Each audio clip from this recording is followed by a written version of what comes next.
At the UPS Store, we understand the importance of a first impression. That's why we're here to help you put your best foot forward and be unstoppable with our printing services. With high-quality paper stock options, banners, business cards, menus, and more, we make sure your small business stands out and your message reaches the masses. After all, we're the one-stop prints that pop store. Most locations are independently owned. Product, services, prices, and hours of operation may vary. See Center for details. The UPS Store. Be unstoppable. Come into your local store today and get your print on. Now, two pigeons bemoaning the fact you can stream DirecTV satellite-free. These humans can stream all the top-rated national news channels on DirecTV, and now with no satellite dish. This just in. Weather, sports, election coverage. DirecTV has it all, but something is missing. The satellite dish. What are you doing? I'm reporting the news. Back to you, Bob. Here's some news. You're a buffoon. Stream the top-rated national news channels. No satellite dish. Visit DirecTV.com. Internet required. Top-rated news based on 2023 Nielsen ratings.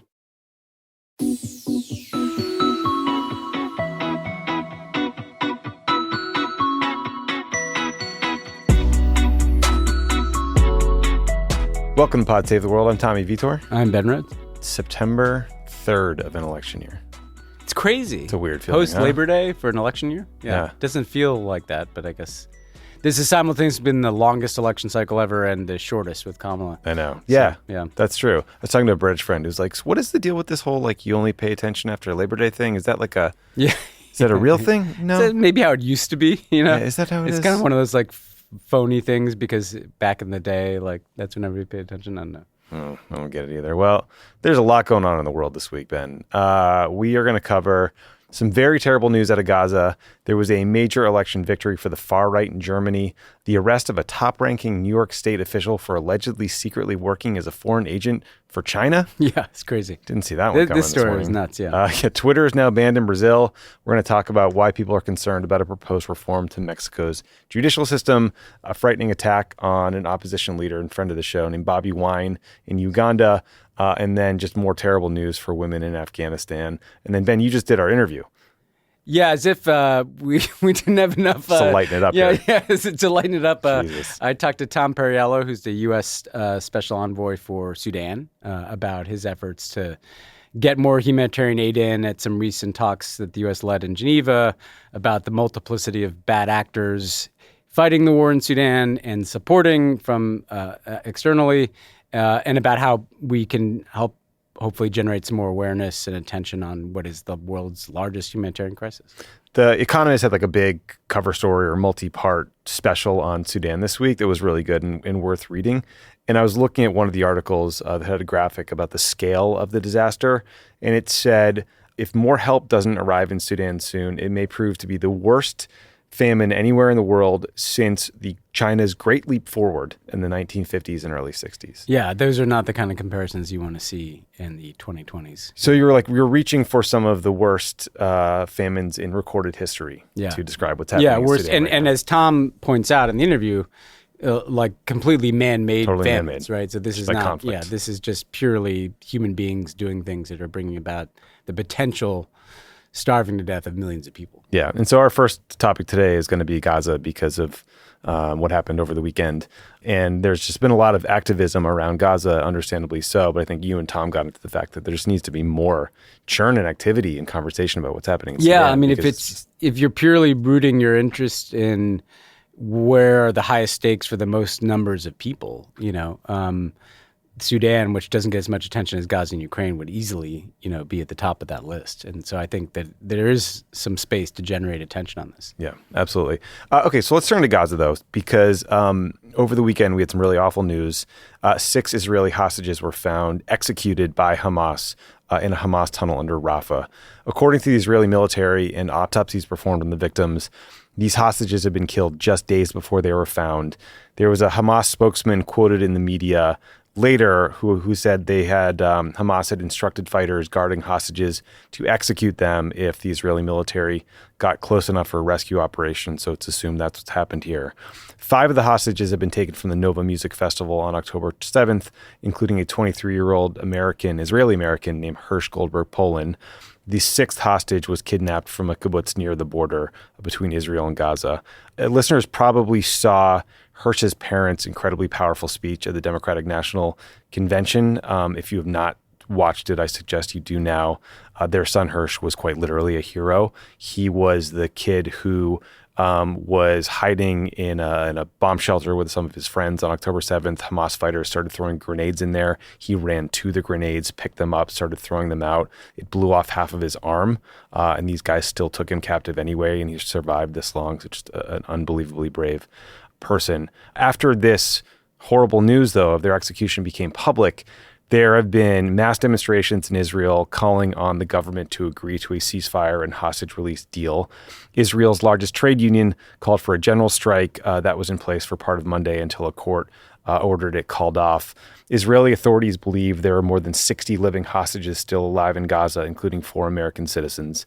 On Monday, President Biden was asked if Netanyahu is doing enough to secure a hostage deal. He said no, in your kind of like typical curt Biden press availability format. I don't know why he does that.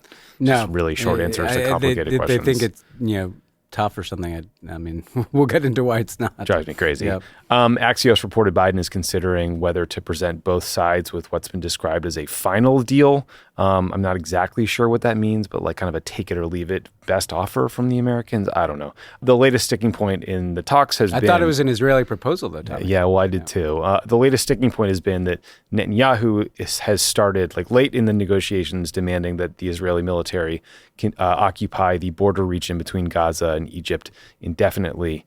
That's been a non-starter for Hamas, and I think for the Egyptians too. So at a press conference over the weekend, Netanyahu was asked about Biden's comments. He responded angrily. Here's a clip. These murderers executed 6 of our hostages. They shot them in the back of the head. That's what's changed. And now after this, we're asked to show seriousness? We're asked to make concessions? What message does this send Hamas? It says, kill more hostages, murder more hostages, you'll get more concessions. The pressure internationally must be directed at these killers, at Hamas, not at Israel. We say yes, they say no all the time, but they also murdered these people. And now we need maximum pressure on Hamas. I don't believe that either President Biden or anyone serious about achieving peace and achieving the release would seriously ask Israel to make these concessions. We've already made them. Okay, so that is such an utter crock of shit. But anyway, I'll give you a longer analysis in a second here. Your reaction was my reaction, which is the cynicism of him getting self-righteous in this moment is almost too much for me to listen to. So sorry for the long wind up there, Ben. There's a lot to cover. I think we should start with the obvious, which is like Hamas is responsible for murdering these people. Period. Like they're a brutal, evil terrorist organization, and I hope the people that did it like meet justice in a similar fashion. Well, in a not extrajudicial fashion, but in meet justice.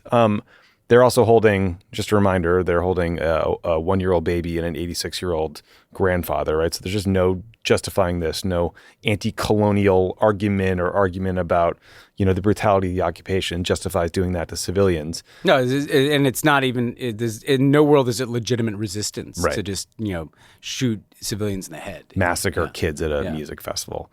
But what is also true is that Bibi Netanyahu is blocking a ceasefire and hostage release deal. His negotiators want a deal. All the professionals in the national security world want a deal. The Israeli public and the hostage families want a deal.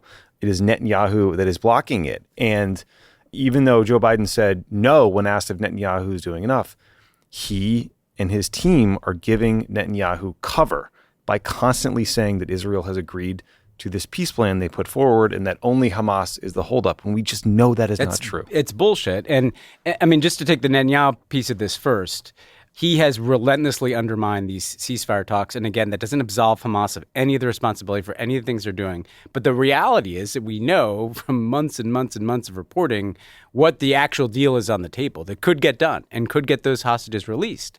And Netanyahu is the one who kind of keeps moving the goalpost on that deal. And he's really been leaning into this, Israeli control of this corridor, I think in part because he knows it's a poison pill. It kills the deal, Yeah, I mean, so there's a legitimate security argument he could make that they want to control this area to prevent Hamas from smuggling stuff from Egypt into Gaza. via tunnels. And they think, I guess, with the permanent occupation in what is currently a demilitarized area, you could do that. But we should point out that his own security team says, you know what, we can mitigate that risk if we pull out of the Philadelphia corridor. That's the key, right? His own military leadership is supportive of the deal that Netanyahu keeps killing, right? So the people who actually know what they're talking about when it comes to security issues, Netanyahu's not some general, believe that this can be addressed and the hostages can be released. And let's also just name the obvious fact that Netanyahu wants to extend the war because it extends his term in government and out of prison, which is where he'd be if he was no longer prime minister with immunity afforded to him. He doesn't want to give Joe Biden a ceasefire, because probably he wants Donald Trump to win the election. Not probably. I'm sure he wants Donald Trump to win the election. So, the perception of chaos and the kind of polarizing nature of what they're doing in Gaza, is somehow good politics for him at home and in the U.S. And when he says that, the pressure, how dare they, put aside the fact that he's like, we can't do a ceasefire after 6 people were killed. I mean, the Palestinians are being asked to do a ceasefire after 40,000 of them have been killed. Yeah. So that doesn't make much sense either. But also the families are the ones that have been pressing him. The families of the hostages are the ones who are telling us, and have been for months, that he's not paying attention to their concerns, that he doesn't care about their family. Even if you listen to him, it's about him. It's not even really about the hostages. He has that in common with Trump. Everything kind of runs back to himself. And what is so frustrating about this in terms of American policy is this is the most predictable thing in the world. How many times have we sat on this podcast and talked about how Netanyahu is not a good faith actor? And when you have a strategy to hug the guy from the beginning of the war and you run political interference for him, which is what, it's always Hamas's fault. There's an Israeli proposal. There's not an Israeli proposal. And by the way, Prime Minister of Israel doesn't agree to it. He quoted Tony Blinken. He quoted other U.S. officials to throw their words in Biden's face in that press conference we just played you that clip from. Yeah. So, I mean, when Biden says no, he's not doing enough, then the question is, okay, what are you prepared to do about it? Because if you're not willing to actually impose conditions on military assistance to Israel, if you're not even willing to enforce U.S. laws about cutting off assistance to units that engage in human rights violations, why would Netanyahu listen to you when you stand there and say, no, he has not done enough? And then the last thing I just want to say to tee this off, Tommy, and I know you've got thoughts on this too, is it's amazing to me when something like this happens, horrific killing of these 6 hostages.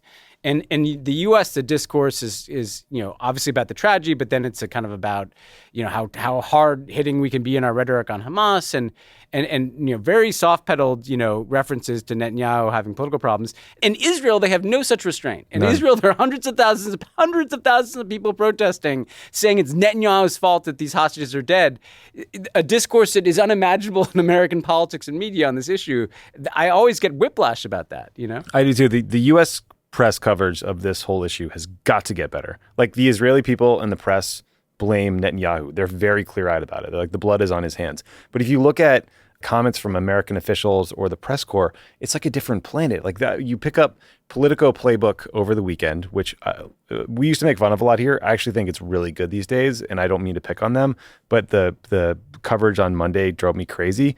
So, like, they note the protests in Israel. They note the people who are pushing, they're blaming Netanyahu, but then they frame it as a political problem for Kamala Harris and Tim Walz because of a Breitbart headline, an Eric Erickson tweet, and then a statement from Donald Trump suggesting the U.S. has not done enough to back Israel. When everyone knows the reality is Joe Biden has given Bibi Netanyahu literally everything he wants and has asked for. Yeah, and what does this have to do with what's actually happening in Gaza? I mean, the perceptions in the U.S. tend to be, when Netanyahu comes and gives a speech to Congress, it's all about, like, what does this mean for the politics of the United States? What does this mean for the Democratic Party? Are they going to be in disarray over this issue, right? Or there's this kind of Potemkin, focus on the ceasefire talks, as if the entire conflict can be summed up around some, like, readouts from a negotiation in whatever Middle Eastern capital that's like the 900th version of the same negotiation that's been going on for months. Or there's, like, breathless reporting on Joe Biden predicting an imminent ceasefire, when over the last several months, things have gotten a lot worse in Gaza. Things have gotten worse in the regional escalation. You would think actually things have gotten better by the way in which the U.S. press attention has shifted to just the politics of the issue and, the back and forth of ceasefire negotiations. It really is just amazing to me, like, how much there's an unwillingness to kind of wrap your head around just how bad the situation is for the hostages, for the Palestinian people in Gaza, for the future of any potential peace, for regional escalation. And it's because of this, policy of Netanyahu's to kind of constantly perpetuate and escalate things. It's because obviously Hamas are bad actors, and it's because Joe Biden is unwilling to use any leverage whatsoever.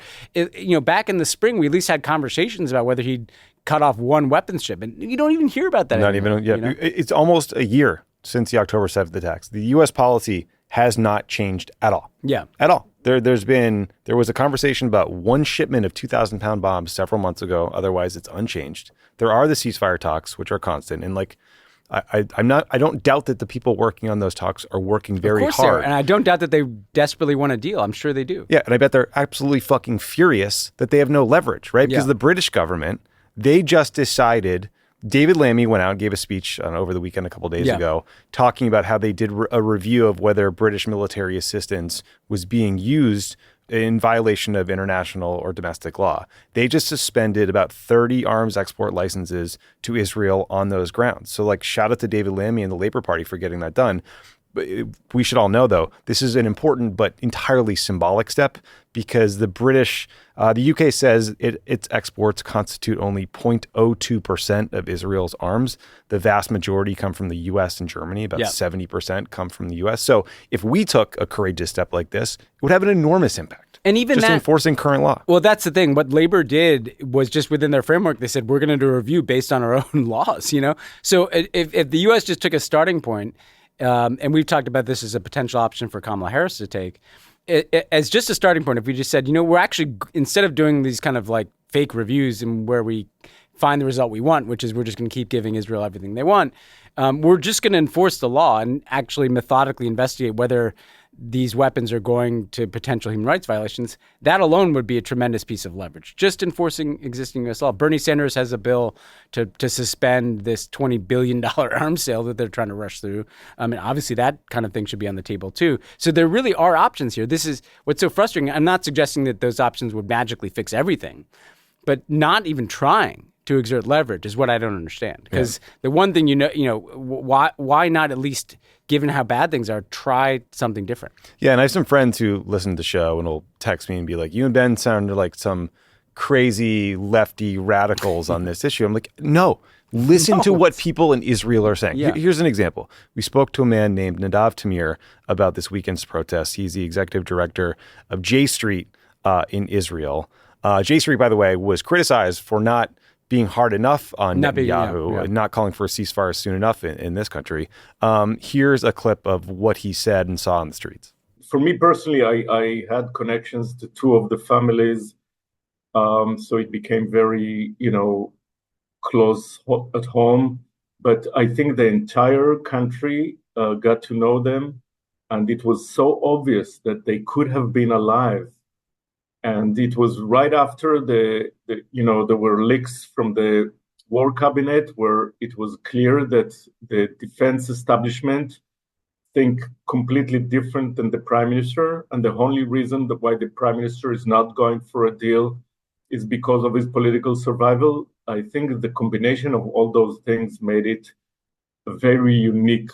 There was a lot of energy. And you saw many people that are not the usual suspects that I see every Saturday when I go to those demonstrations. And it was also a joint demonstration. It was not the usual split between the headquarters of the hostages and those who called for elections. They were all united.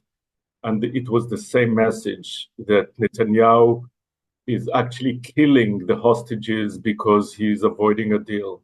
This is what Israelis are saying. Yeah. That Netanyahu is killing the hostages by not taking a deal. Yeah. And these are largely motivated, again, just to show the complexity of this. This isn't even about, the Palestinian circumstances in Gaza Strip. These are just Israelis who think the hostages should be out and Netanyahu's killing that. So it does just, it showcases the need from both a kind of policy perspective in terms of bringing leverage to bear, but also a discourse perspective of the need to just change how we're approaching this. And that's not, it's not some super left-wing thing to basically be like, why are we continuing to do something that's not working? Yeah. And by the way, you mentioned how things are just getting worse every week. Last week, we talked about the polio outbreak that's happening in Gaza as we speak. There is a major vaccination effort happening to try to vaccinate children in the Gaza Strip to prevent this from spreading. We spoke with Louise Wateridge, a UN spokesperson in Gaza, about how that effort is going. Here's a clip. You know, we're vaccinating for an extremely dangerous disease in the middle of a war zone. So while there is some respite in the sense that there are temporary humanitarian pauses while the vaccinations are issued, the bombing continues after, the bombing continues in the night. And there's so many diseases spreading that we're trying to focus on polio, on this one disease, but on the backdrop that there's, sewage running through the streets and people living on top of each other, hepatitis A spreading. So it's on the one hand, it's a relief that this campaign is going well, but as with many things in the Gaza Strip throughout this war, everything else remains to be such a huge challenge. It's just priorities. What do you need to do in a war zone? Is it a priority today to get children vaccinated, or is it a priority to get food? Is it a priority to get water? And then in 4 weeks, we have to do it all again. In 4 weeks, these children, 640,000 children, will need a second round of the polio vaccination drop. So it's going well, but we've still got a long way to go, and we have to take it every day as it comes. So worth noting that the IDF is helping facilitate this effort. I would imagine, Ben, in part because there are huge chunks, especially of the ultra-Orthodox population in Israel, that are unvaccinated. So polio will not stay in the Gaza Strip. It will come to Israel, and it will affect huge parts of the population there if it spreads. Yeah, that's a really good point. And the only other thing I was going to say is you listen to that and you think about the people doing this work. I mean, the humanitarian workers that just keep going, and you and I've heard the presentations by doctors and medical workers who've left Gaza. The DNC had a panel with one. It's just extraordinary what these people are doing. I mean, obviously, they would usually say, "I'm just doing my job. It's part of my identity." But shout out to the people going in there trying to vaccinate, kids. Yeah, you're at risk of disease yourself, of getting killed by Hamas, of getting killed by the IDF, of getting just hurt or lost somewhere. I mean, it's unimaginable. Yeah. Final thing, I just want to point I want to make, Ben. I'm sure there are people listening who are thinking, okay, how can you guys talk like this about the Biden policy and then support Kamala Harris? Isn't what you're saying that they're just as bad as Trump? And I just want to say why I think that is wrong. Not saying that. Kamala Harris, first of all, has signaled that she disagrees with Biden on Gaza. We don't know how much. She doesn't have a lot of space. We'll find out, but it's up to us to push her, I think. However, Trump's team is 100% in support of Netanyahu and his right-wing government. And just an example to share with people. So Trump's former ambassador to Israel, David Friedman, has a new book out. In that book, he suggests that the United States should redirect $1 billion worth of aid that is supposed to go to the Palestinians, specifically to Palestinian security forces who are basically doing the subcontractors for the occupation. Doing the IDF's bidding to keep the West Bank secure, and put that money towards the annexation of the West Bank. Yeah. Miriam Adelson, the widow of the late right-wing billionaire Sheldon Adelson, has reportedly put like a wish list forward to Trump, things she wants for Israel policy. That includes annexation of the West Bank. For $100 million in support for his campaign. And I believe she spent something the last time I checked,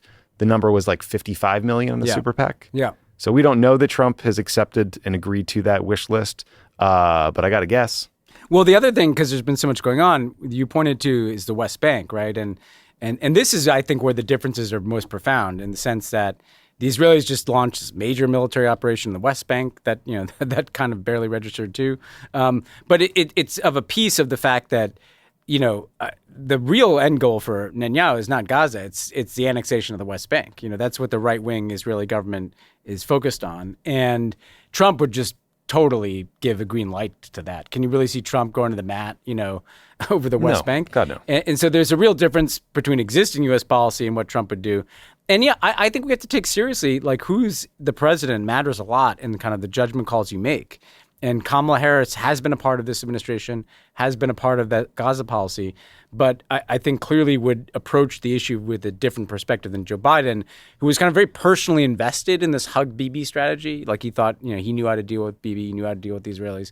And so I think we do get something of an opportunity for not a totally fresh start, but at least a pivot with a Kamala Harris. Yeah. Agree with that. And with Trump, you get, I don't know, you get Jared Kushner building condos whatever in the right Gaza wing or whatever. wants in Israel, yeah. Okay, enough of that. Okay. Before we go to break, two quick things, Ben. So nearly 57,000 of you, including your father, have signed up for Vote Save America's Organize or Else volunteer drive. Thank you again, yes, Mr. Rhodes. Jim Rhodes. But we're not going to stop yapping about it until we hit our goal of 75,000 signups. The deadline is National Voter Registration Day on September 17th. The clock is ticking loud here, buddy. Go to votesaveamerica.com/2024. And right now, in less than 5 minutes, you will receive high-impact volunteer actions you can take to help Democrats up and down the ticket. Even if you've never volunteered before, Vote Save America will make it easy and fun. So go to votesaveamerica.com/2024. This message has been paid for by Vote Save America. You can learn more at votesaveamerica.com, and this ad has not been authorized by any candidate or candidates committee. Also, been the first ever presidential debate between Donald Trump and Kamala Harris is set for Tuesday, September 10th. You excited? Crazy. I mean, you think it's going to happen?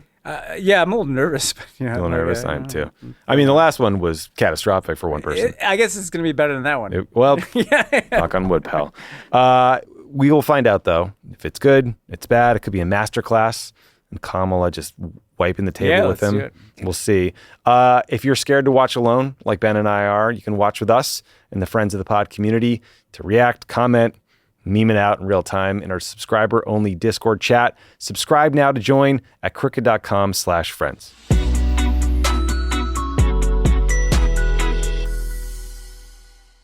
Pod Save the World is brought to you by 3 Day Blinds. There's a better way to buy blinds, shades, shutters, and drapery. It's called 3 Day Blinds. They are the leading manufacturer of custom window treatments in the U.S., and right now they're running a buy one, get 50% off deal.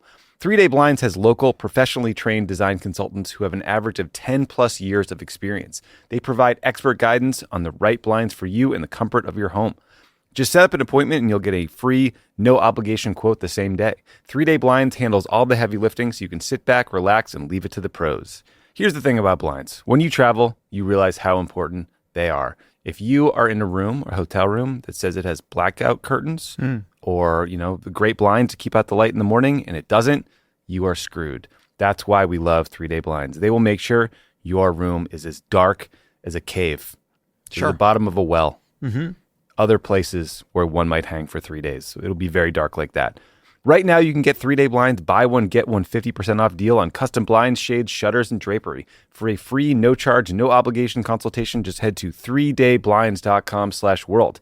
That's buy one, get one 50% off when you head to 3dayblinds.com/world. One last time, that's the number 3, DAY, blinds.com/world. Pod Save the World is brought to you by the UN Refugee Agency. The UN Refugee Agency, or UNHCR, responds to emergencies and provides long-term solutions for refugees. They provide aid in over 130 countries, including Ukraine, Syria, Afghanistan, and Sudan, where people are forced to flee from war and persecution at their greatest moment of need. UNHCR helps and protects refugees by providing food, shelter, medical care, and other life-saving essentials. The agency jumpstarts relief in 3 key ways. They transport core relief items stored in even the most remote areas of the world. They deploy expert emergency staff trained to help in crisis situations, and they transfer funds directly to support the emergency. Because of generous supporters and donors, UNHCR can scale up its response within 72 hours of a large-scale emergency. Your support helps provide life-saving aid for refugees whenever and wherever emergencies occur. Donate to USA for UNHCR by visiting unrefugees.org/donation. That's unrefugees.org/donation. Pod Save the World is brought to you by Oracle. AI might be the most important new computer technology ever. It's storming every industry, and literally billions of dollars are being invested, so buckle up. The problem is that AI needs a lot of speed and processing power. So how do you compete without costs spiraling out of control? It's time to upgrade to the next generation of the cloud. Oracle Cloud Infrastructure, or OCI. OCI is a single platform for your infrastructure, database, application development, and AI needs. OCI has 4 to 8 times the bandwidth of other clouds, offers one consistent price instead of a variable regional pricing. And of course, nobody does data better than Oracle. So now you can train your AI models at twice the speed and less than half the cost of other clouds. If you want to do more and spend less time, like companies like Uber, 8x8, and Databricks Mosaic, take a free test drive of OCI at oracle.com/world. That's oracle.com/world, oracle.com/world.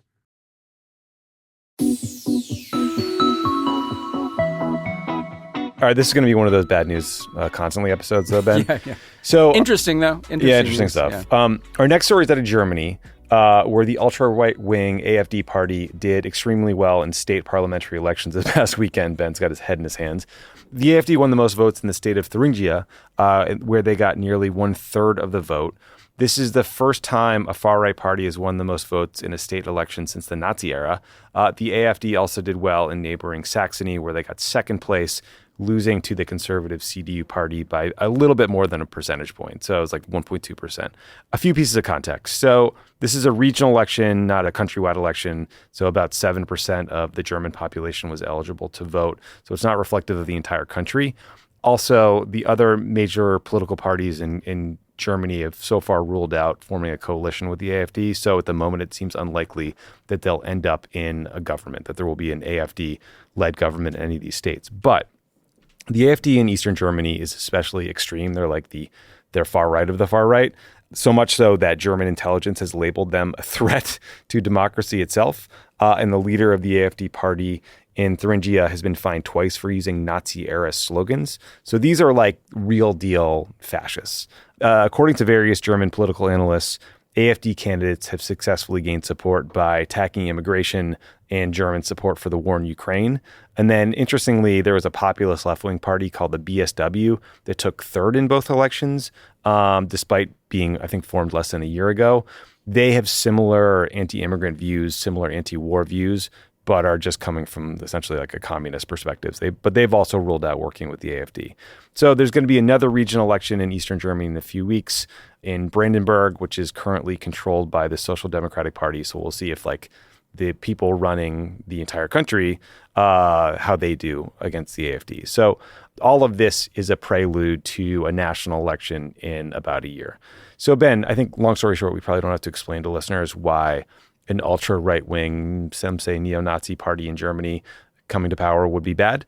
But the question is, what does Olaf Scholz, the current chancellor, do to stop them? Like his approval, I think, went from 73% in 2022 and is now down below 30%.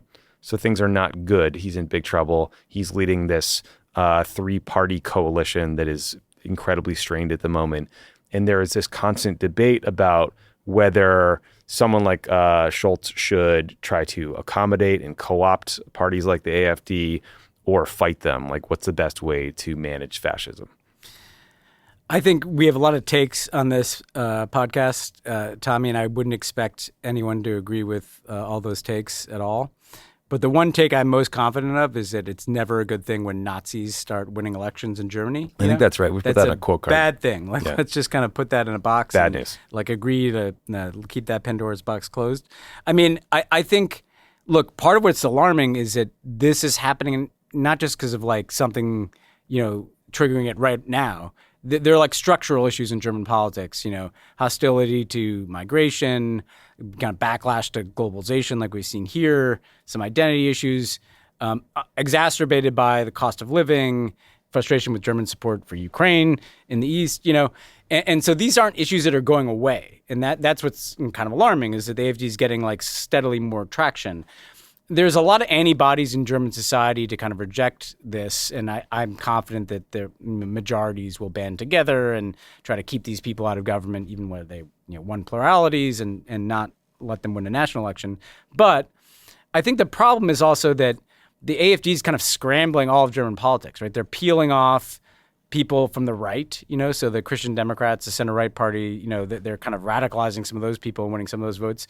There's some people that are like in that weird space where they're like so far left that they're far right, so they're peeling off people from kind of the far left. And I think part of what's missing in terms of what can Olaf Scholz do or any German politician, there's a kind of admirable German political trait to not be particularly charismatic or populist because you're afraid of being, like Angela back Merkel. to your original point. Yeah. Obama used to say to Merkel, you need to speak up more, you need to make kind of more values-based arguments for Europe and all these things. And she'd say, like, Barack, you don't want a charismatic German chancellor, which I thought was Did she know that was funny when she said it? She did. It was this kind of dry Angela Merkel joke that she used a couple of times. And both Merkel and Scholz, they all kind of reflect this kind of technocratic approach. I don't know. I think German politicians are going to have to find ways to start to be a little bit more populist, for good, in the sense that you don't want all the energy to be with people who just are like these lunatics on the far right. You don't want to just be perpetually defending an establishment that everybody's fed up with, So there's room for some. I like all Scholz's politics, so hopefully he could do it. But somebody's going to have to kind of connect a little bit more to the grievances people are feeling without succumbing to far right solutions, right? Because otherwise, you're kind of ceding all that terrain to these guys. Yeah, I mean, we should note the other kind of big fight or experiment against the far right was in France, where President Macron called that snap election in July, where it seemed like after the first round, the far right parties were going to romp and just, maybe win an outright majority. And then in the second round, they did significantly worse. It was, in absolute terms, it was very bad for Macron and his party, but it did seem to like blunt their momentum. However, they still haven't formed a government. They don't have a prime minister.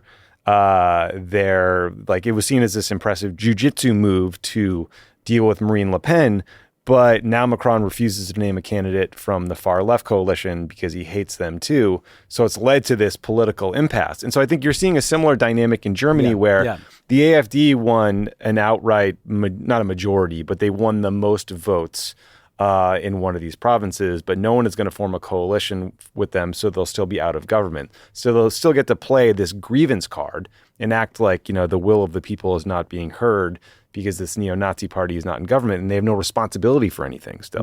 So it's just a question of how you defeat these people politically if they never assume responsibility for anything and get electoral consequences for failing to manage it. Yeah. And look, I can't get too into the weeds of the intricacies of French political personalities for that role. But I mean, I think ultimately Macron needs to sign off on someone to his left being prime minister. Like, that's how they won the election, But in part because, again, like, it's not good.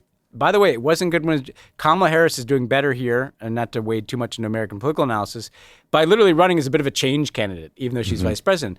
Joe Biden was in the same trap that Macron and Scholz have been in, which is he's just defending a status quo. It's like, defending the neoliberal order, that's what people are pissed about. And so all these politicians have to find ways to open up a vein of not just defending the institutions, but also reforming them, and for Macron, that's got to be indicating that he gets that he didn't win a mandate in that election. And insofar as the far right was defeated, the left helped him do that. So, there may be certain people he doesn't want to see as prime minister, but he's got to ideologically compromise here. Yeah, Macron's like, but how about those Olympics? Yeah. Pretty good, huh?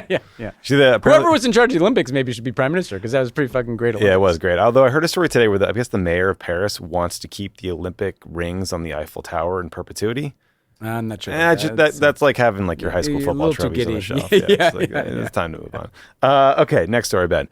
So we got this late-breaking story out of New York today where apparently a former aide to current New York Governor Kathy Hochul and this woman worked for the former governor, Andrew Cuomo, was arrested and charged with acting as a foreign agent for the Chinese government, also charged with money laundering and conspiracy to commit bank fraud. So this woman's name is Linda Sun. She's a 40-year-old. She worked her way up the ladder in state government to become deputy chief of staff to Hochul, and then she left that job and I think was working in the New York Labor Department. Her husband was also charged. He's a businessman.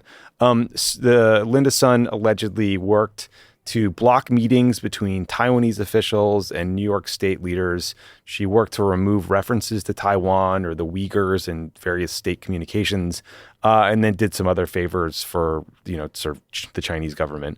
In return, the Chinese government funneled money into her husband's businesses in China, and then she and her husband, Linda Sun and her husband, used that money to buy a bunch of multi-million-dollar houses and a 2024 Ferrari. Yes. I don't know how you can be like a state government worker and get away with having a Ferrari. You forgot the chef's kiss, which is that they delivered Peking duck dinners prepared by the consulate chef to her parents. Yeah, so like the head of the Chinese consulate, succulent duck, would prepare Peking ducks and deliver it to her parents. Yeah. So none of this was very subtle.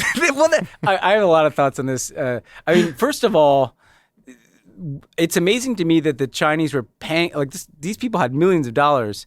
And yeah, when you go into the details, she's blocking a few meetings with the Taiwanese. She was getting some like fake proclamations or something that they give to visiting delegations with like the seal of New York on it. I mean, she wasn't delivering the nuclear codes. And so on the one end, that makes you think like, what are the Chinese paying for? And how did this person, like you said, think they could get away with having all these, they had like a $2 million place in Hawaii or something. Yeah. Did they think no one would notice? But the alarming thing is you do keep hearing more and more, and we saw the scandal in the UK where there are severe security compromises from Chinese intelligence. We've heard the same thing in Canada.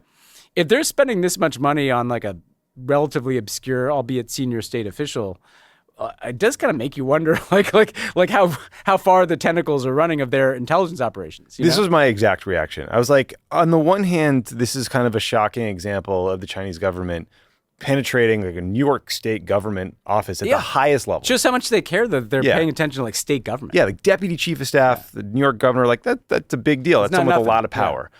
On the other hand, one of the things that Linda Sun allegedly did for them was the like intersection sent in a request for a Lunar New Year video.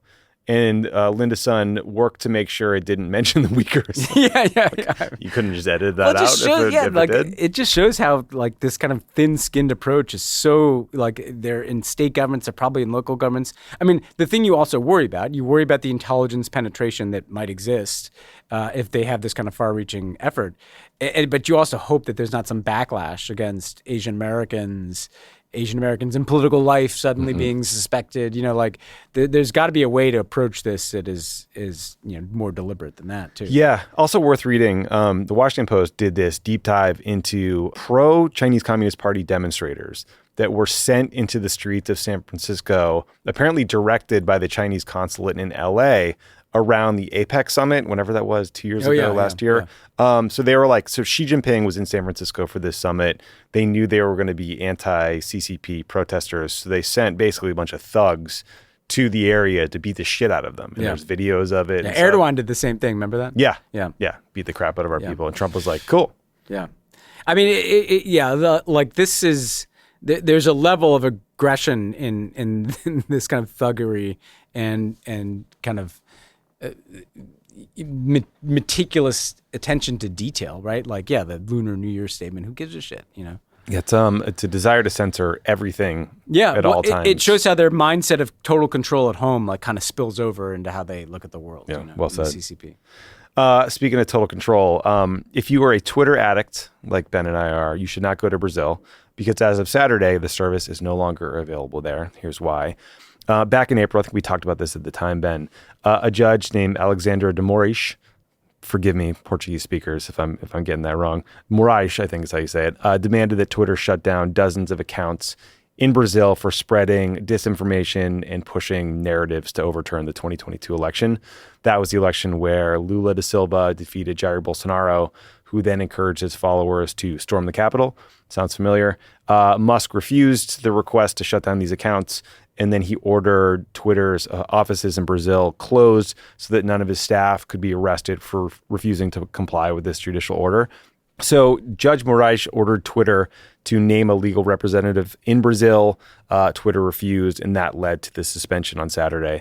So the way this works is it's pretty comprehensive. So Brazilian internet service providers were told to block access to Twitter. The court told Apple and Google to remove Twitter from the App Store in Brazil. I should be calling it X, but I think X is such a lame name that I just can't say it, so I'm going to say Twitter.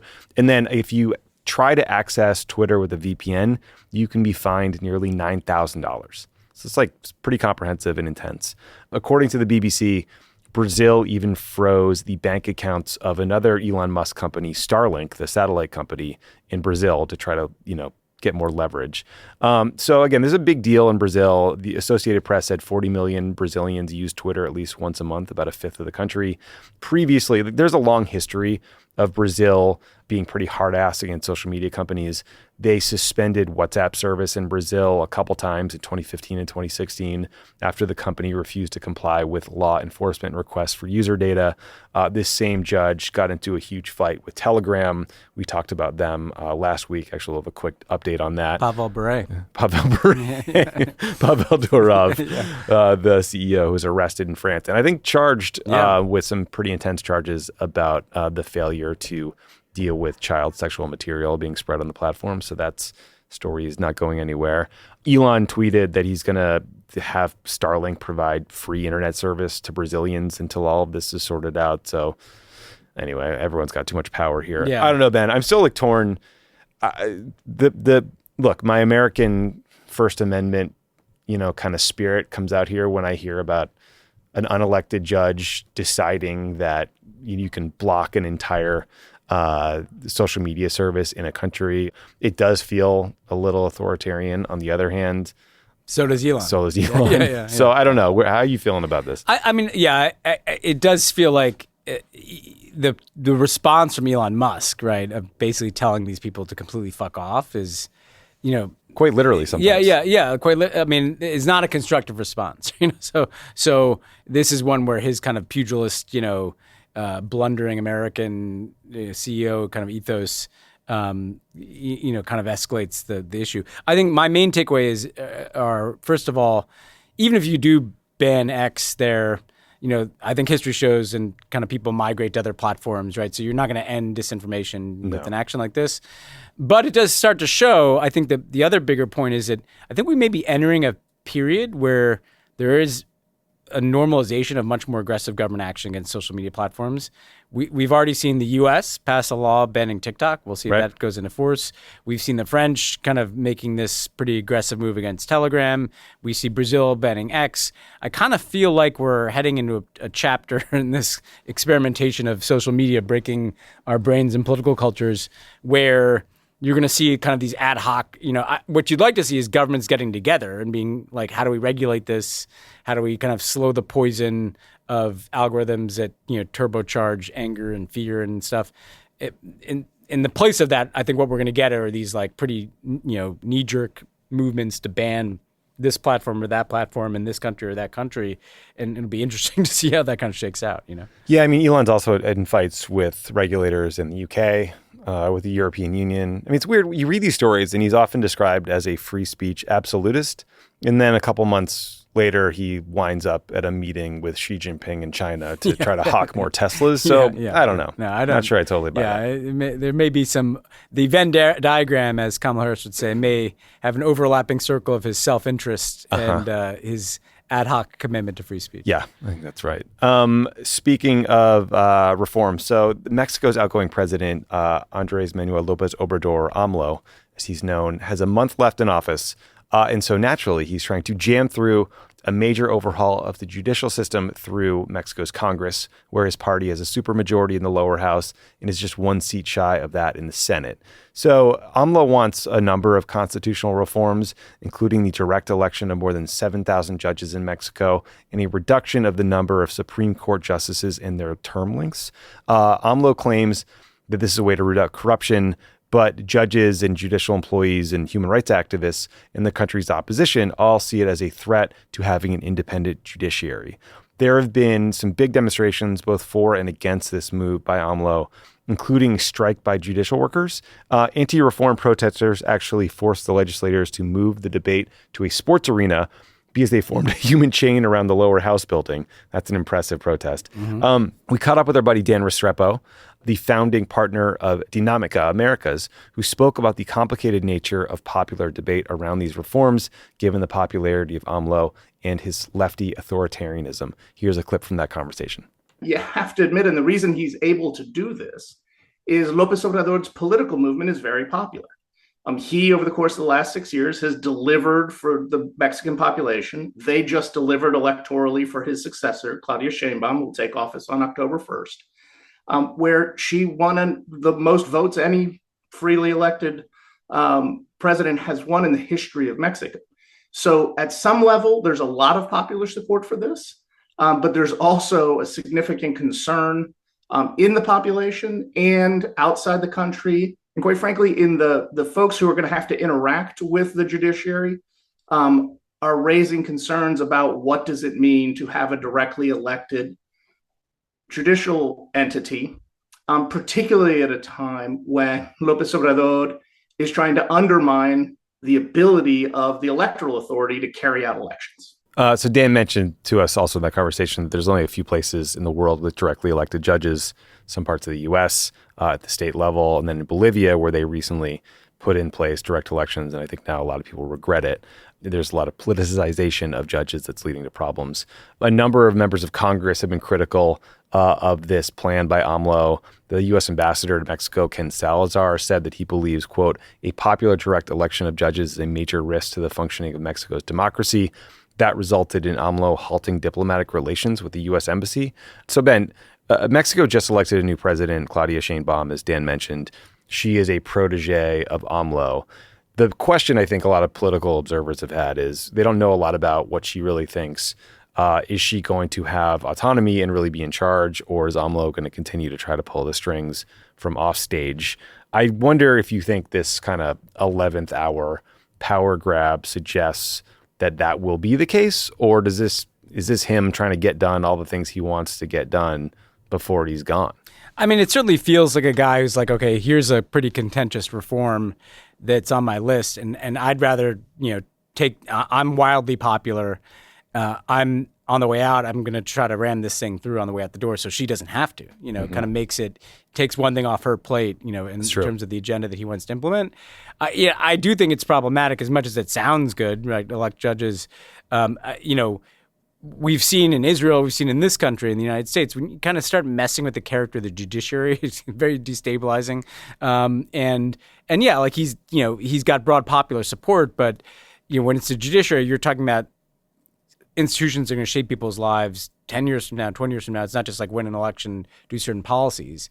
That said, I think to Dan's point, there's this kind of dismissive attitude sometimes towards AMLO that kind of disregards the fact that he's really popular, and that the institutions that a lot of the institutionalists are defending have been widely perceived as corrupt for a very long time in Mexico. So you like to see a meeting in the middle, right, between AMLO, not pushing reforms so fast that they're kind of breaking apart these institutions and losing the confidence of an important minority of the population there.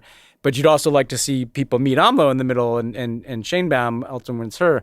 And she offers that opportunity. She might be like a somewhat less, from everything we've seen about her, she's unlikely to have 3-hour daily talk shows where she excoriates her enemies. Right. She was a little more technocratic. So that might be an opportunity to kind of find some new, center in Mexican politics. I always forget that Ken Salazar is our U.S. ambassador down there. He's a former U.S. senator. Yeah. So, by all accounts, a very good guy. But he seems to be the only official in the government that regularly does battle with AMLO. Yeah. It's like the U.S., the White House doesn't seem to want to pick a fight. They just want help on immigration or fentanyl. Yeah. But then Ken Salazar just gets bludgeoned. He's getting PNG'd left and right. I mean, what I was thinking when I saw this, Tommy, is that how awkward for Joe Biden, because they've actually managed to really arrest flows across the border. Kamala Harris's electoral fortunes are obviously tied in part to kind of how chaotic the border looks. And so AMLO has this massive leverage, and Sheinbaum will after, because if they stop playing ball with us on migration, it causes huge political problems in the U.S. And so it does kind of limit your willingness to take on these things. Yeah, so you're just an ambassador, kind of trying to do the right thing, but I wonder if he feels hung out to dry. I mean, I don't know. I'm guessing. I'm wondering aloud. Someone's got to speak for Ken Salazar, man. That's what I'm talking about, man. We'll find out. Maybe he'll write into the show. Couple more things, Ben. So we had some really bad news earlier this morning before we started recording. We have had on this show a couple times a Ugandan opposition leader named Bobi Wine. Bobi Wine was an incredibly popular singer who decided to run for office against Uganda's corrupt, autocratic, authoritarian leader, Yoweri Museveni. In response, Bobby and a lot of his supporters faced brutal repression, physical violence. They had votes stolen from them. So as bad as it gets. And earlier today, we saw that Bobby was shot and wounded in the confrontation with police. It's not exactly clear what happened yet. This is, late breaking. I was talking to a friend in Africa who said he wasn't sure whether Bobby was hit with a bullet or maybe he had been shot with something like a tear gas canister. Either way, it can cause real damage. But the fear is in Uganda that this is just the latest example of Museveni's people pushing the envelope to see how much violence they can inflict on their political opponents and get away with it. So hopefully the U.S. government will say something, and it's not just like we are monitoring reports and concerned. It's something a little tougher than that. But this is a very big deal. Yeah, Bobby and his wife Barbie actually, were in the studio, and I make that point because he could easily have left, right? He's kind of got a global reputation. He was a subject of a, Oscar-nominated documentary film. He could have taken his activism someplace else, and he's one of these people that chose to go back to Uganda knowing he'd be in danger. And there's some pretty inspiring pictures of him leading marches, tens of thousands of people, upon his return. So the first point is it just speaks to his courage and just being there and keeping up this fight in the face of immense risk. If, we'll see what happened if he was just shot. That's a very ominous, warning sign. Maybe that was the intent. We don't know yet. And yet, to your point, the U.S. does provide a lot of assistance to Uganda. This needs to be more than just a kind of, as you said, perfunctory statement of concern and monitoring. That they're as we talked about with Israel, if you don't have consequences, you shouldn't expect a different result. So. Yeah, and I was just looking at Bobby's Twitter feed. They have a video up where they said you can clearly hear someone yelling, "Shoot him!" These security forces right before Bobby was shot in the leg. So if that's the case, you have to imagine the administration should be reviewing this, whatever this security force, and whether they're receiving any direct U.S. assistance, because this is a pretty clear human rights violation that cannot happen. Absolutely. So one will keep monitoring. Also, Ben, we talked about this in depth a couple weeks ago, but the situation for women in Afghanistan is just unbearable. There are new so-called vice and virtue laws published by the Taliban that state that, quote, whenever an adult woman leaves her home out of necessity, she is obliged to conceal her voice, face, and body. So that means women can never show their face, they can't speak, they can't read or sing in public. This is obviously an attempt to stamp out women from public life entirely, not let them exist. But one incredible thing that's happening is that women are doing what they can to be defiant. There's clips going up on social media of Afghan women singing publicly. Here's a clip. زدی تا امر ثانی مهر خاموشی دهانم را مهیا میکنی تا امر ثانی آب و نانم را مرا با جرم زن بودن اسیر خانه‌ام کردی. This reminds me of the protest movement in Iran when, just sort of basic acts like walking around with your hair uncovered or singing publicly or releasing a song were viewed as acts of defiance. A couple weeks ago, I referenced this a minute ago, you spoke with Sahar Halamzai from the Malala Fund, who made a point of noting that their fight for women's rights is most forcefully coming from women in Afghanistan themselves who are risking their lives to do so. These laws, though, they're not just targeting women. Taxi drivers are forbidden from giving rides to women without a male escort. Women are not supposed to befriend other women. So it's clearly a process that is an effort to essentially criminalize being a woman in society that is not just trapped in your home from the Taliban. Yeah, and to the point about Sahar, when she was on, she talked about, this is gender apartheid. And a reason I think that's a useful paradigm is it kind of globalizes the issue, right? In the sense that, I would hope a Kamala Harris administration, you get a sense that because the Afghan withdrawal didn't go particularly, well, obviously, the Biden team kind of low profiles the issue of Afghanistan a bit. Yeah. I think Kamala could come in and make a kind of a renewed push on the issue of women in Afghanistan, off of these laws, among other things, but also kind of globalize it to this, she can be a spokesperson, as she has been in this country, on gender equality for, gender abuse, gender apartheid, around the world. And Afghanistan and Iran are probably the two most prominent places for it. The other thing that stands out to me, Tommy, on, what was a pretty bleak day, but in each of these stories, there really are these kind of heroic people, like Afghan women, risking everything to be heard and to kind of assert their humanity, all the way back to the hostage families in Israel pushing for a ceasefire, to the medical workers in Gaza, to Palestinians, to Tom talks about people in Sudan, what they there are good guys out there, Bobby Wine, and many of whom are risking a lot, and you just feel like we're in this period where the stakes are big because everybody knows that there's a lot on the line everywhere. Yeah, and sort of back to the conversation we had about Gaza, where the political discourse in the U.S. is just the dumbest version of what we should be talking about. I mean, there's been a controversy over the last few days and weeks about the Trump administration or the Trump campaign trying to highlight the 3-year anniversary of the withdrawal from Afghanistan by having Trump go to Arlington National Cemetery with a bunch of his goons on his campaign team to film essentially an attack ad or campaign video or TikTok, which is against the rules at Arlington. You're not like Section 60 is this like hallowed part of Arlington. It's where the post 9/11, it's where people killed in post 9/11 wars are buried. And you are not supposed to film things there. It doesn't matter if you have permission from a family. It's just a place that's treated as hallowed ground. And Trump went there with a bunch of videographers and apparently one of them got into a scuffle with someone who works at Arlington.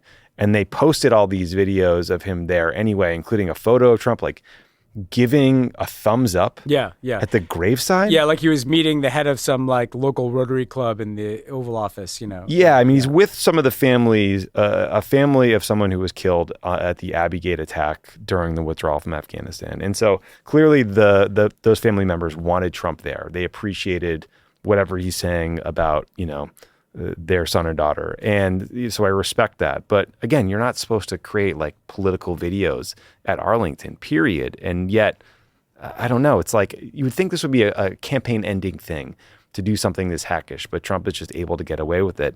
And his campaign acts with such impunity when they're called out on this stuff. Yeah, there's the obvious point of just, if I told you, 10, 15 years ago that there'd be a guy who got caught trying to campaign in Section 60 of Arlington National Cemetery, and his campaign got in a fist fight with like the, staffer from Arlington National Cemetery, and then attacked his mental health and their statements. I mean, it just shows this guy's completely, missing in any gene that should put him anywhere close to the presidency. But the other point is the one you make, which is part of what Trump does is he kind of reflects back the stupidity of how issues are covered in the United States, because essentially he has no policy difference on Afghanistan.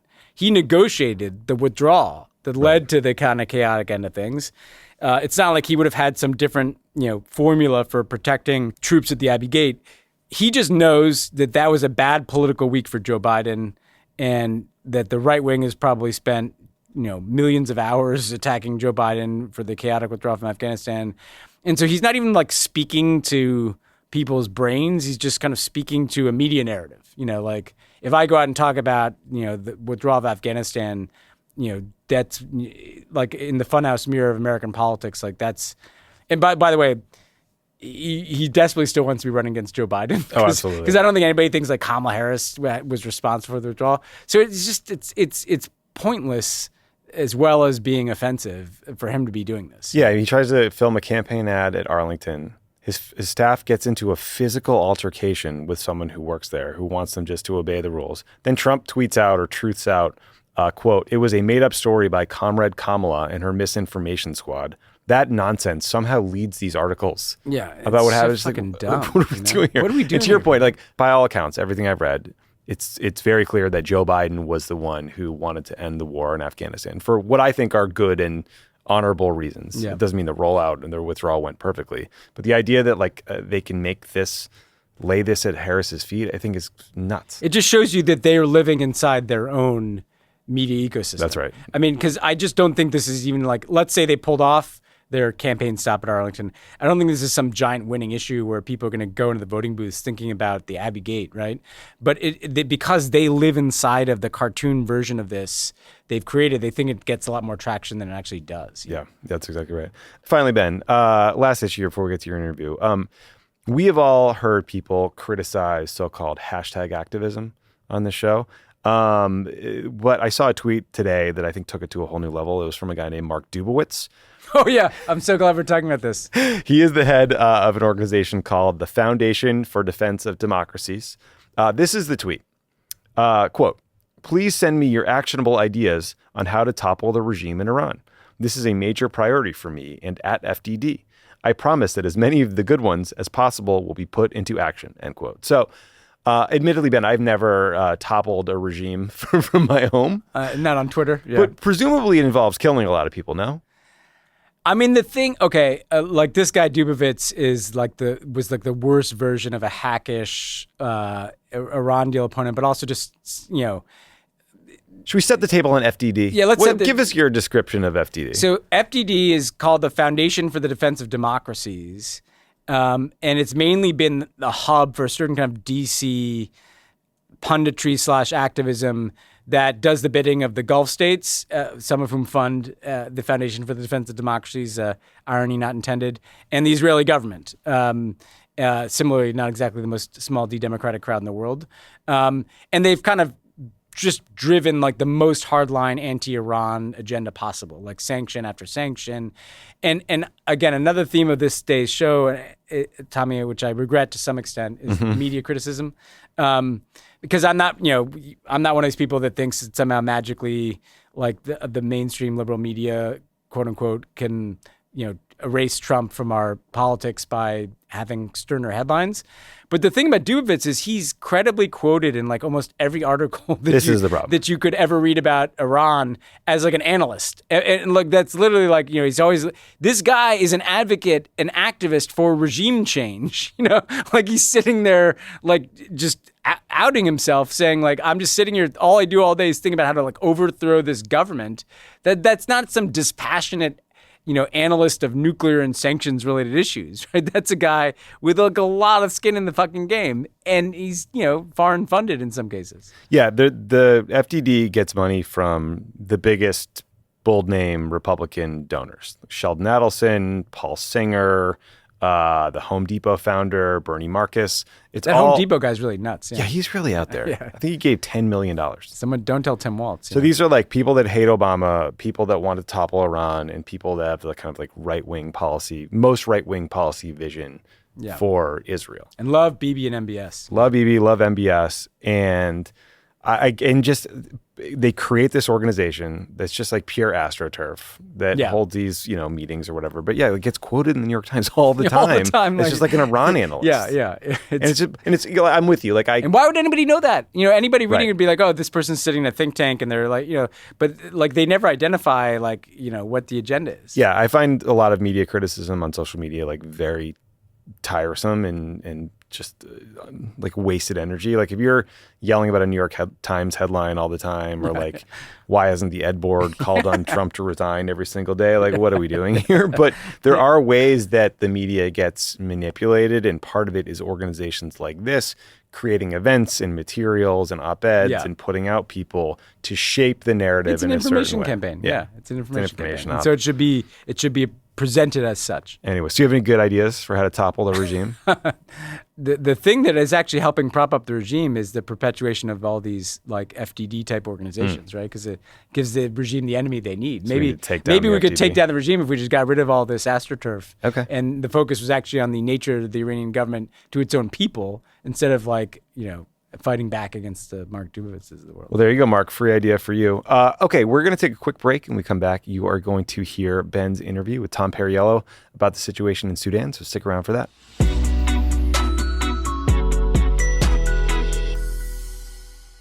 Pod Save the World is brought to you by Delete Me. How would you like to wake up and discover your bank account has been empty? Oof.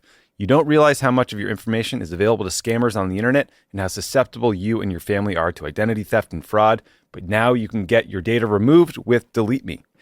Delete Me finds and removes any personal information you don't want online and makes sure it stays off.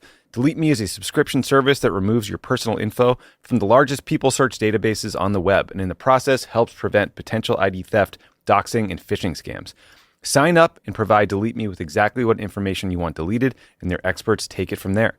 When you sign up, Delete Me immediately goes to work scrubbing all your personal information from data broker platforms. Your personal profile is no longer theirs to sell. And we all know how many texts we're all getting from people trying to get us to donate to things like scam packs. So this is more important than ever. Take control of your data and keep your private life private by signing up for Delete Me. Now at a special discount for listeners, today get 20% off your Delete Me plan by texting POD to 64000. Again, text POD to 64000. The only way to get 20% off is to text POD to 64000. That's POD to 64000. Message and data rates may apply. See terms for details. This show is sponsored by BetterHelp. Honestly, I'd love to not be monolingual.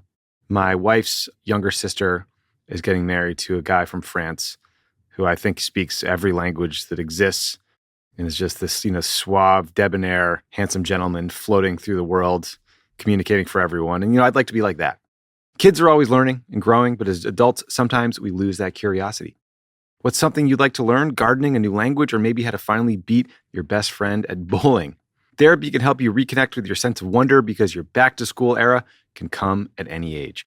If you're thinking of starting therapy, give BetterHelp a try. It's entirely online, designed to be convenient, flexible, and suited to your schedule. Just fill out a brief questionnaire to get matched with a licensed therapist and switch therapists at any time for no additional charge.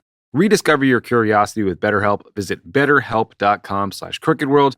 Go today to get 10% off your first month. That's BetterHelp, HELP.com/crookedworld. Trejo's Tacos and Del Taco are bringing you roasted pork al pastor, marinated in traditional spices and pineapple for the ultimate combination of savory, spicy, and sweet. Trejo's Tacos al pastor is available at Del Taco in an epic burrito, street tacos, quesadilla, and loaded fries. Get 2 street tacos for $4.99. That's Del Taco. Better Mex. Price and participation may vary.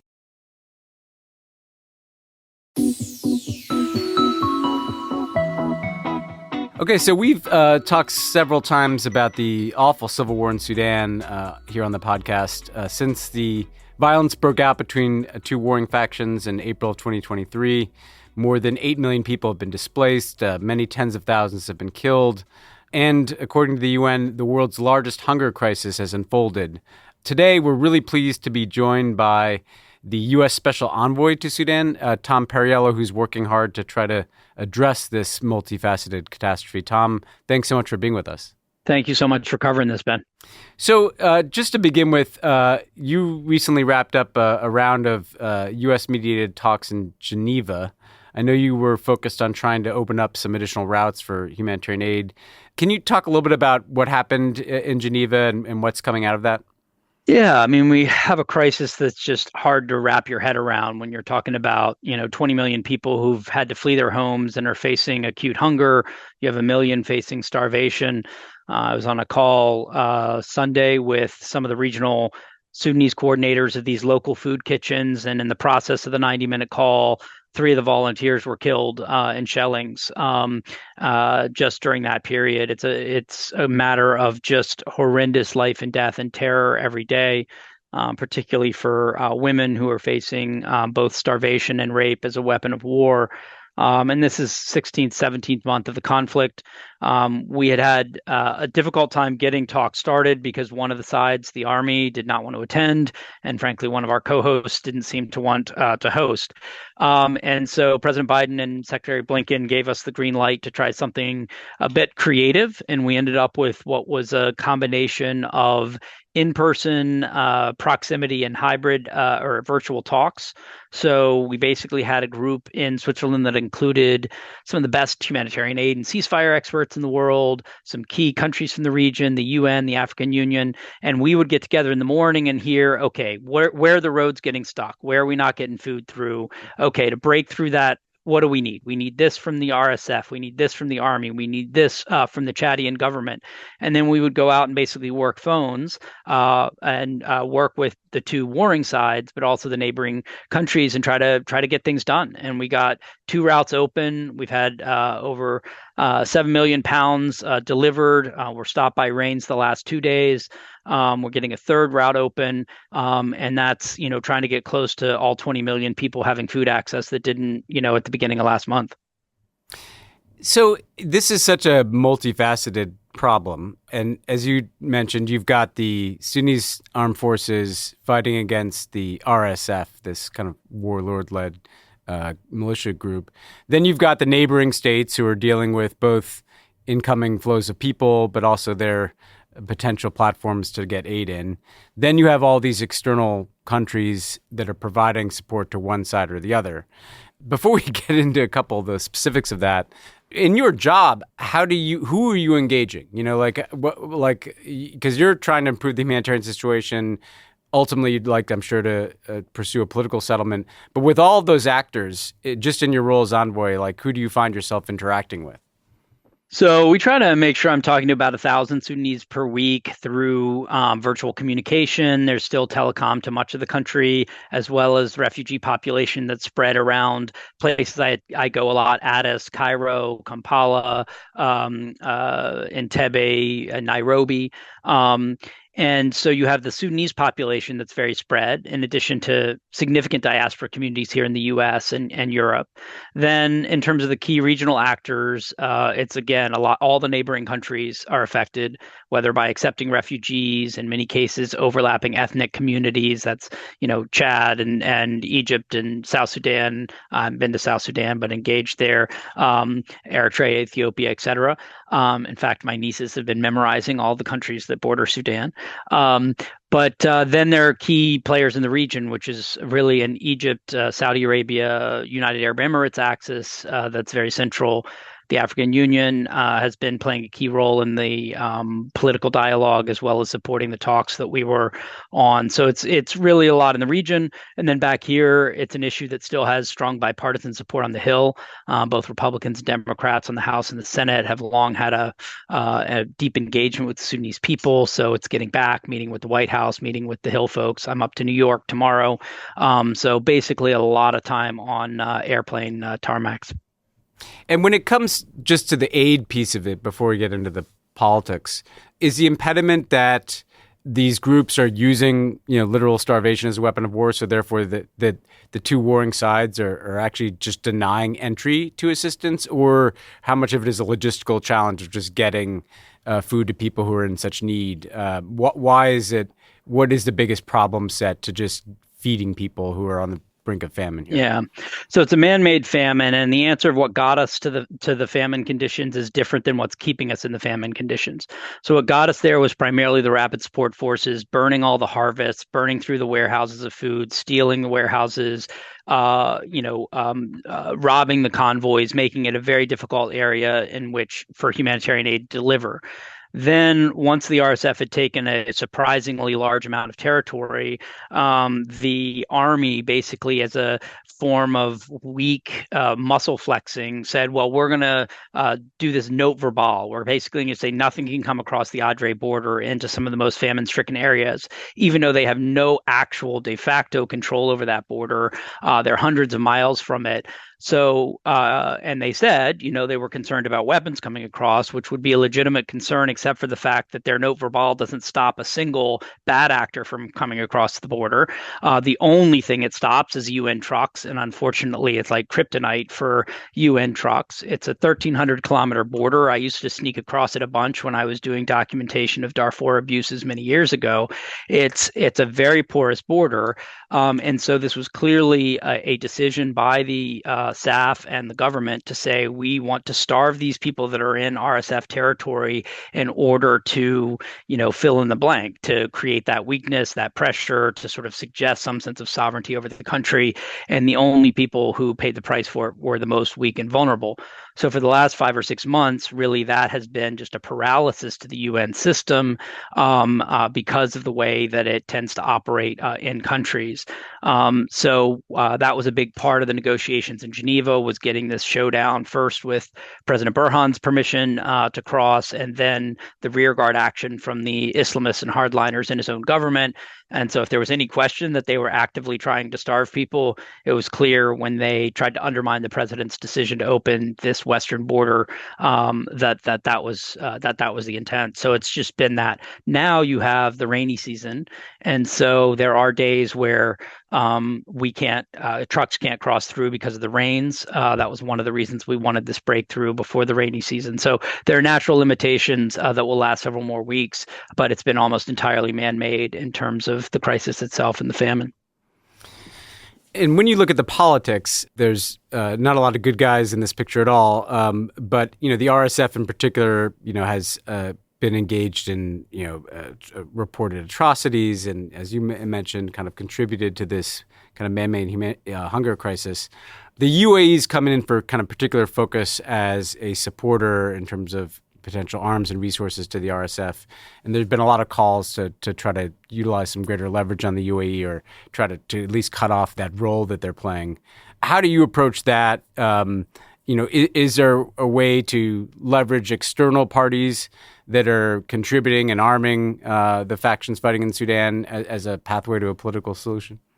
Well, I sure didn't have Macklemore as hero for Sudan on my bingo card, but we'll come back to that. He canceled a concert recently in Abu Dhabi and standing in solidarity with Sudanese people.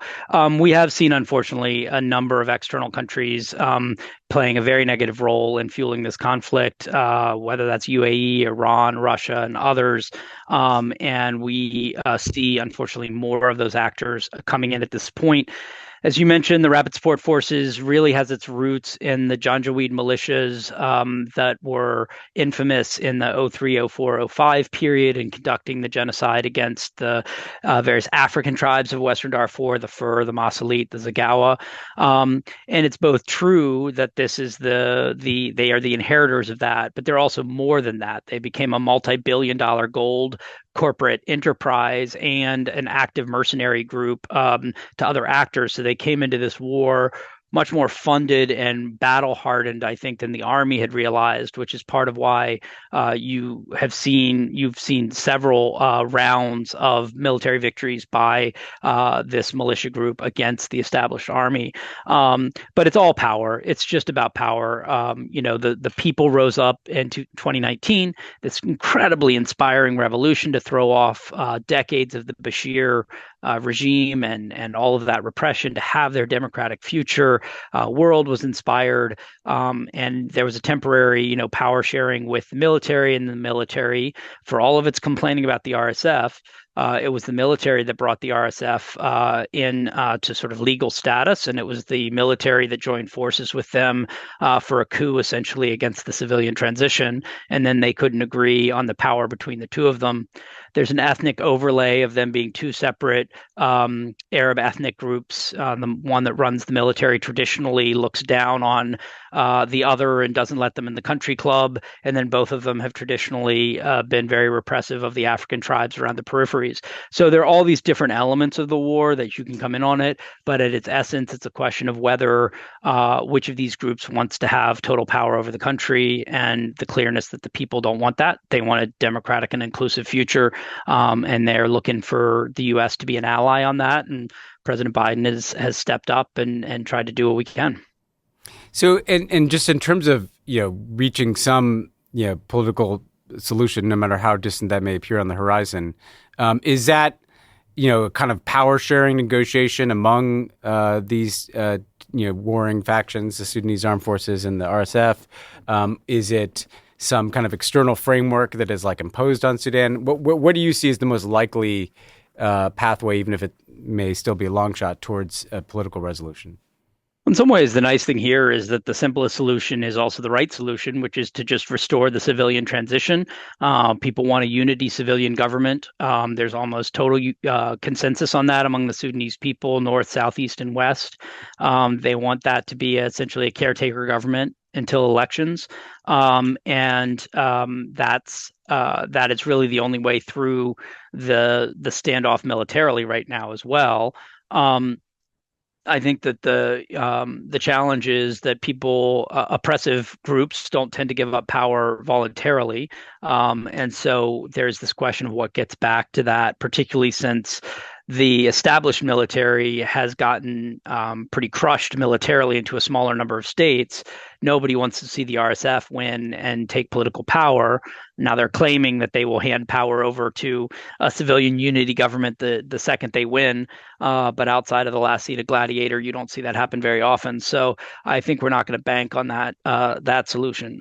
But I think the people do want that path to power. They want to see these guys step down. They do want to see a unified professional military over time.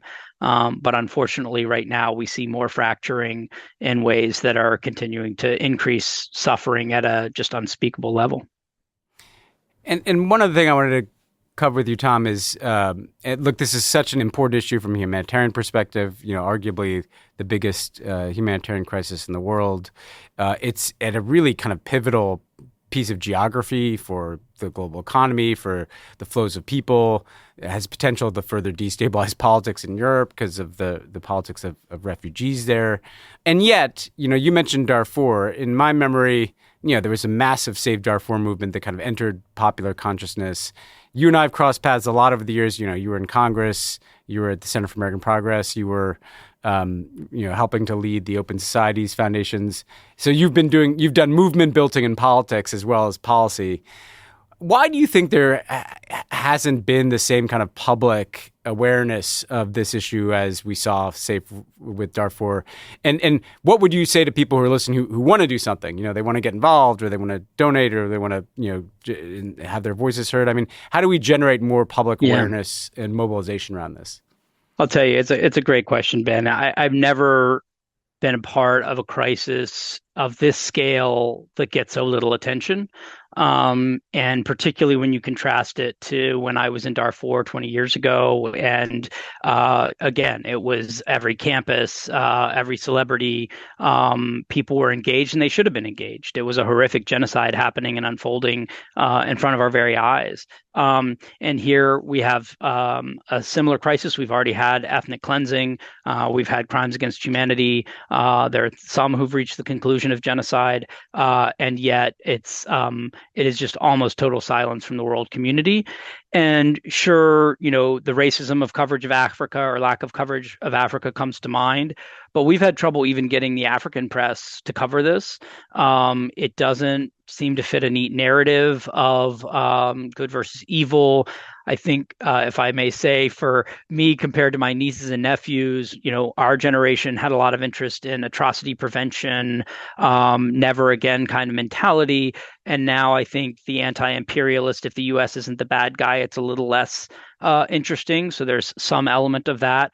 It's a cultural issue, too, where it's an Arabic-speaking country. There's always the question of, is it more Arab or African, the complexity of the conflict. And I think some just exhaustion and heartbreak with Sudan over the years.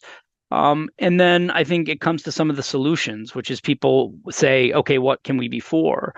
And we have just lost the debate generationally on things like responsibility to protect or anything related to the idea that either the African Union or the United Nations would be prepared to intervene and be part of the solution. And we don't tend to want to see that through U.S. unilateralism. So there's a whole set of tools that are off the table. That being said, people can go to something like mutualaidsudan.org, which is one of the platforms that's supporting these emergency response rooms, which are Sudanese youth who've come up with these created cash apps and a Jose Andre type model of local kitchens. That was the call I was on, where 3 of their volunteers died in 90 minutes. This is the real thin end of the spear kind of delivery of aid in some of the hardest hit areas. There's certainly groups, Amnesty and Human Rights Watch and others, that, are continuing to try to push on arms embargo and other needs. But again, we just have not seen anything like the kind of response that you would imagine to the worst humanitarian crisis on earth. Yeah, well, look, I think those are good tips for how people can get involved. And I think just following this work and raising your own voices on it is really important. Tom, really appreciate all the work you and your team are doing. And thanks for walking us through so much in a relatively brief period of time here. Well, thank you for giving Sudan some coverage. And thanks to President Biden and Secretary Blinken for, giving us some room to lead on this. Yeah, no, thanks, Tom. All right, thanks. Thanks again to Tom Perriola for joining the show. And I think that's it for us. That's it. And I think I'm out next week. Where? Oh, right. You're on vacation next week? No. Wait, is the week after? Work travel. I'm going to hopefully see our buddy David Lammy over in London. Oh, nice. And I'm like hopscotching for the Obama Foundation in Europe for a few days. Excellent. We'll have fun with that. Yeah. If you want to get ad-free episodes, exclusive content, and more, consider joining our Friends of the Pod subscription community at crooked.com/friends.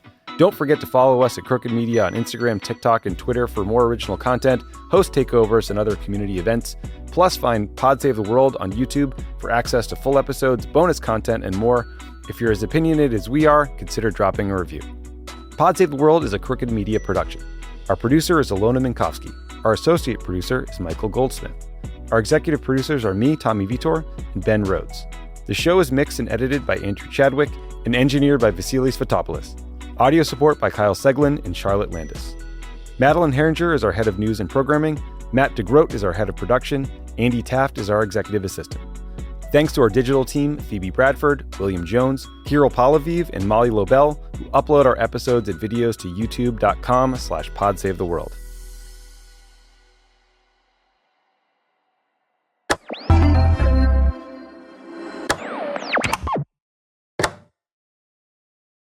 When you're feeding 500 people every day, there's no room for error.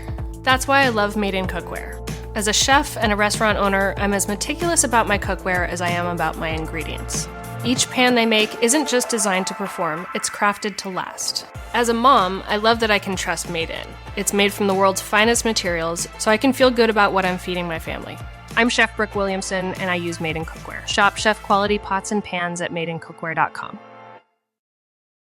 Trejo's Tacos and Del Taco are bringing you roasted pork al pastor, marinated in traditional spices and pineapple for the ultimate combination of savory, spicy, and sweet. Trejo's Tacos al pastor is available at Del Taco in an epic burrito, street tacos, quesadilla, and loaded fries.